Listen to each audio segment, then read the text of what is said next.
Hello, let us continue with the session on the first law of thermodynamics as applied to open system. In this session, let us solve a few numericals to understand the concept better. Let us consider example 1. In this example is given air flows steadily, so it is steady flow at the rate of 0.5 kg per second. M or m dot is 0.5 kg per second through an air compressor. Air compressor is the steady flow device. Entering at 7 meter per second velocity, you can call it as V1, is 7 meter per second. P1, 100 kilopascal pressure. V1, small v1, specific volume, 0.95 meter cube per kg volume. Leaving, that is exit conditions, V2, 5 meter per second, pressure 700 kilopascal, small v2, that is specific volume, 0.19 meter cube per kg. The internal energy of the air leaving is 90 kilojoule per kg greater than that of the air entering, that is u2 minus u1 is 90 kilojoule. Cooling water in the compressor jacket absorbs heat from the air at the rate of 58 kilowatt. Say Q or Q dot is 58 kilowatt. So compute the rate of shaft work input to the air in kilowatt. Substitute all these values in the steady flow energy equation. You should be able to compute work done. Find the ratio of the inlet pipe diameter to outlet pipe diameter. Let us look into this. This is the example we are talking about. These are the inlet conditions. This is the inlet and these are the inlet conditions. This is the outlet, these are the outlet conditions. And this is the Q dot or Q value. And you have to find out W. So this is the steady flow energy equation as I mentioned earlier. Only thing is enthalpy, you should know it is nothing but H2 is equal to U2 plus P2 V2. P2 V2. So all these are given here. Just to substitute and do the calculation, you will get the work done is 122 kilowatt. It is the work done on the system. Second part of the question is, what is the diameter ratio? There is a pipe here, inlet pipe, exit pipe. What is the diameter of this to the diameter of this? So since it is a steady flow energy equation, steady flow system, mass entering is equal to mass leaving. So M1 is equal to M2. It is mass flow rate, that is I was telling you M dot should be considered. M dot is nothing but rho AV, that is what we call it as mass flow rate. AV, it is volume flow rate. Multiply by density, it will give you mass flow rate. This can be rewritten as AV, rho can be written as 1 by V. You know that because rho is 1 by V. So now you come here, you can substitute here A1 V1 by small v1, this is A2 V2 by small v2. This is known, this is known, this is known, this is known. Then you will get A1 by A2 ratio, but A1 is pi by 4 D1 square, A2 is pi by 4 D2 square, pi by 4 pi bar cancels, D1 by D2, then whatever value you get square root and you will get the ratio. So it clearly indicates the inlet pipe, correct, is larger than the outlet pipe. Definitely here the specific volume is large, here the specific volume is small. this pipe diameter should be smaller than this pipe diameter. So that is how we can apply steady flow energy equation and calculate heat and work interactions. Second example. In a steady flow apparatus, 135 kilojoule of work is done by each kg of fluid. It is W. Work is done. Okay. On the surroundings. The specific volume of the fluid, pressure and velocity at the inlet are given here. Correct. The inlet is 32 meter above the flow, that is Z1 minus Z2. Discharge pipe is at floor level. The discharge conditions are given here. Okay. Right. The total heat loss between the inlet and discharge is 9 kg heat loss by the system. It is minus 9 kilojoule per kg of fluid. Does the specific internal energy increase or decrease, and how much we have to find out? Again, it is a steady flow energy equation problem. Let us draw this. This is the inlet condition, inlet pipe. This is the exit pipe. This is the control surface. So from the problem, these are the inlet conditions given. These are the outlet conditions given. You know, this is the steady flow energy equation. There is W, which is positive. There is Q, which is negative. Substitute these values. From here you can calculate. There is a minus sign. So there is a decrease in internal energy of the system. Next. In a steam power station, steam flows steadily through a 0.2 meter diameter pipeline from the boiler to the turbine. This is the boiler. This is the turbine. This is the pipeline. At the boiler end, the steam conditions are found to be, these are the values. Boiler at 1. These are the values given. P1, T1, H1 and specific volume. Turbine entry point, these values are given. So you can see that there is a pressure drop, there is a temperature drop, there is an enthalpy drop, there is a slight increase in specific volume.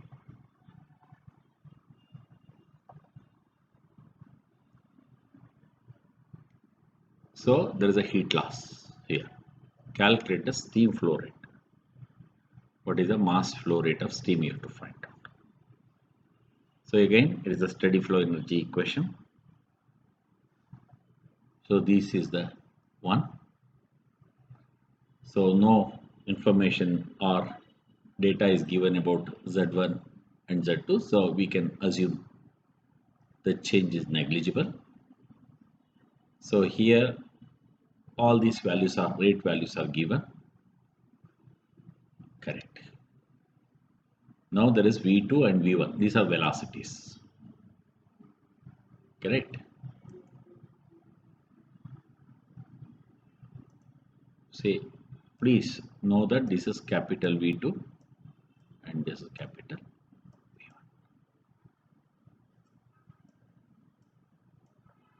So if at all we want to find out the mass flow rate, it is necessary to know the values of V2 and V1.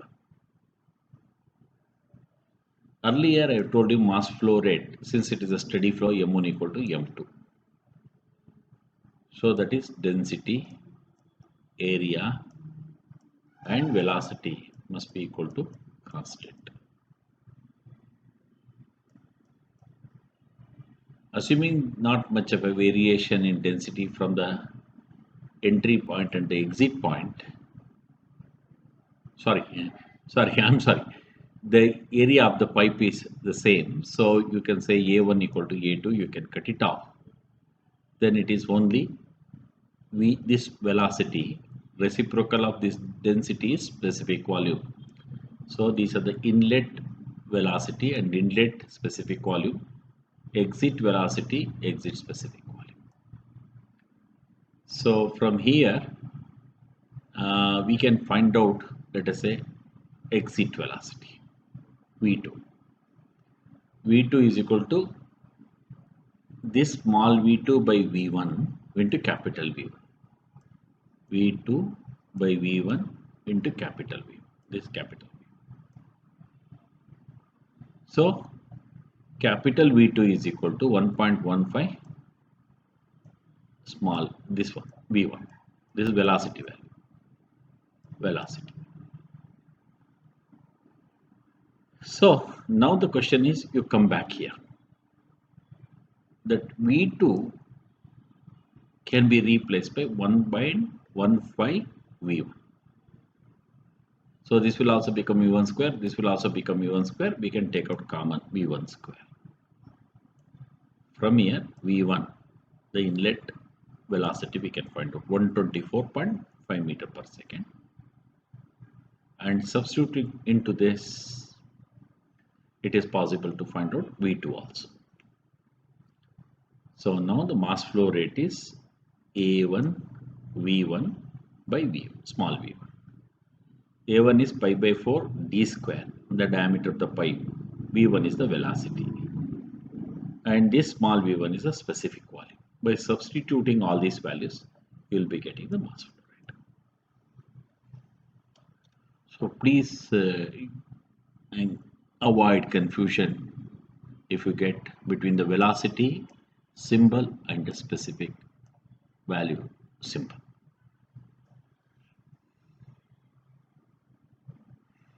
Next. A certain water heater operates under steady flow conditions, receiving 4.2 kg per second of water at 75 degree temperature. Enthalpy 313.93 kilojoule per kg. The water is heated by mixing with the steam, which is supplied to the heater at temperature 100.2 degrees Celsius and enthalpy 2676 kilojoule per kg. The mixture leaves the heater as liquid water at temperature 100 degrees Celsius and enthalpy 419 kilojoule per kg. How much steam must be supplied to the heater per hour? So this is the heater. So water is entering from here with these conditions. Steam is entering from here with these conditions. This steam and this water, they mix, and the mixture is coming out of this. The mixture required to have these conditions. In this case, this is insulated. So Q is equal to 0. There is no shaft. W is equal to 0. Sum of the inlet masses must be equal to sum of the exit mass, and this energy plus this energy must be equal to this energy.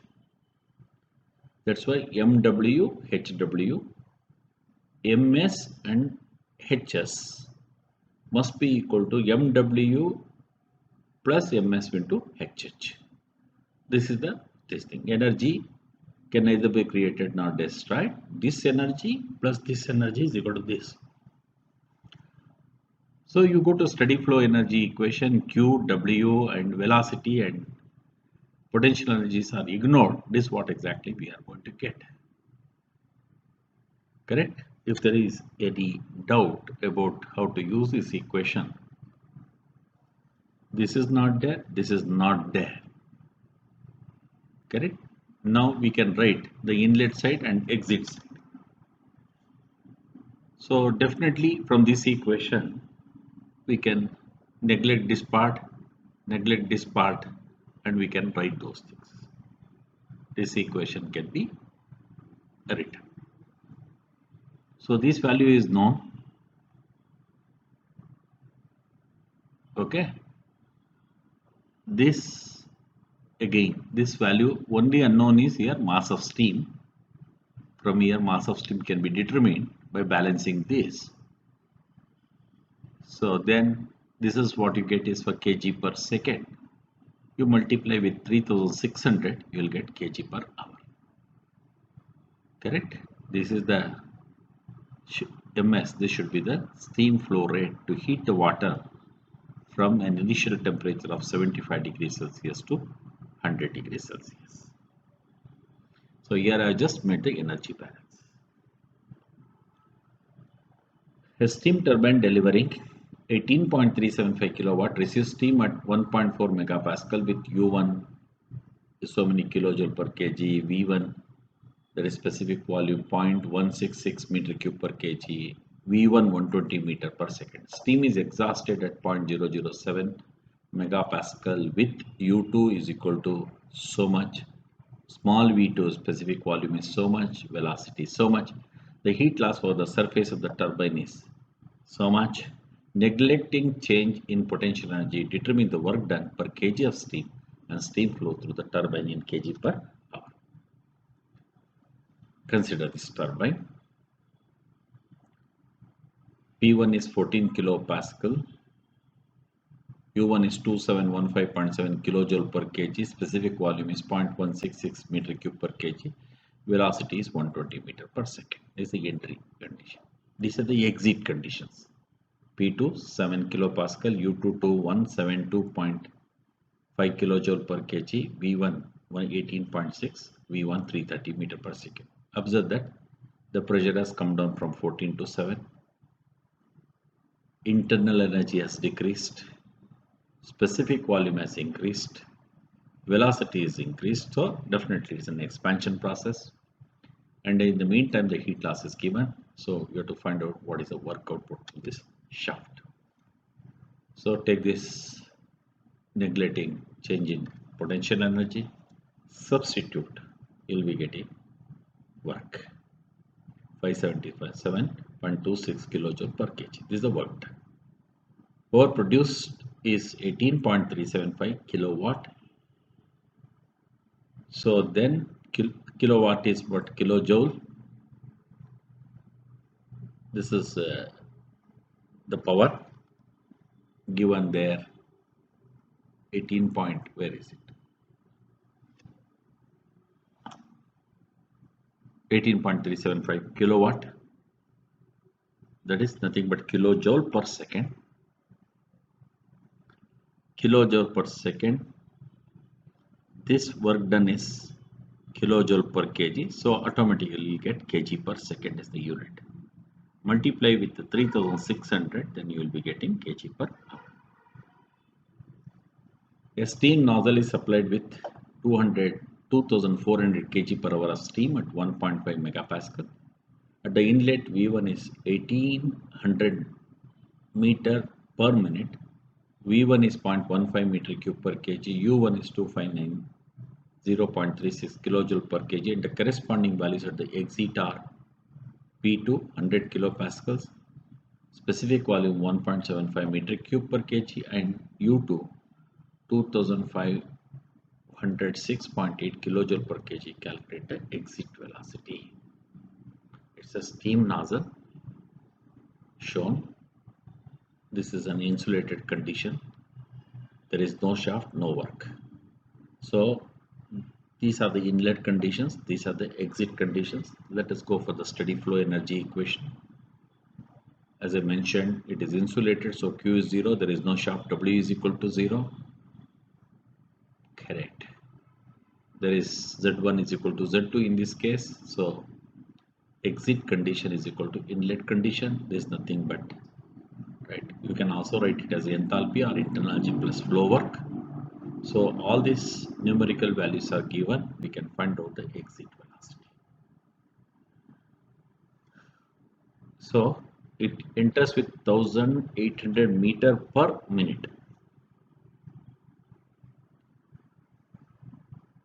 If I divide by 60, that means 30 meter per second. Here it exits with 527.3 meter per second. So as I said, nozzle accelerates the flow. Okay, the idea of using the nozzle is to increase the velocity of the flow.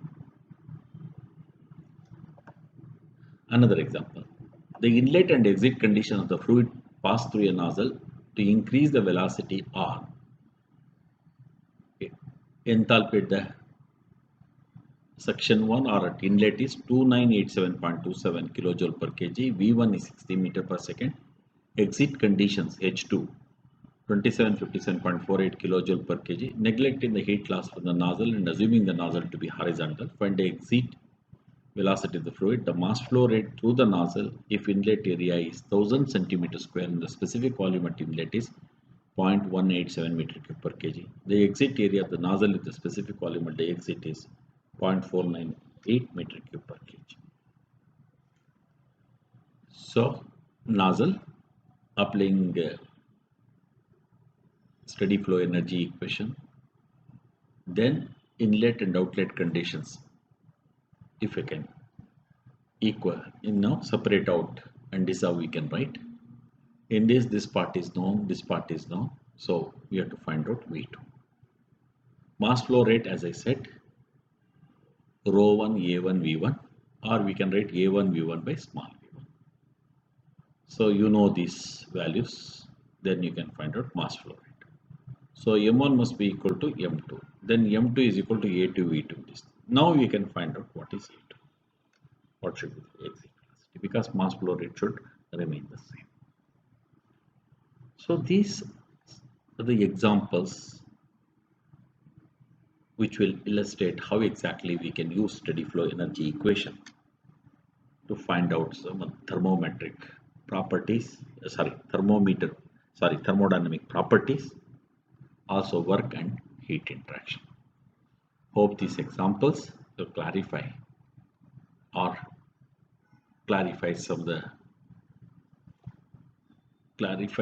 you can say they help you to understand the concepts better. So we will study second law of thermodynamics in the next session. Till then, thank you very much.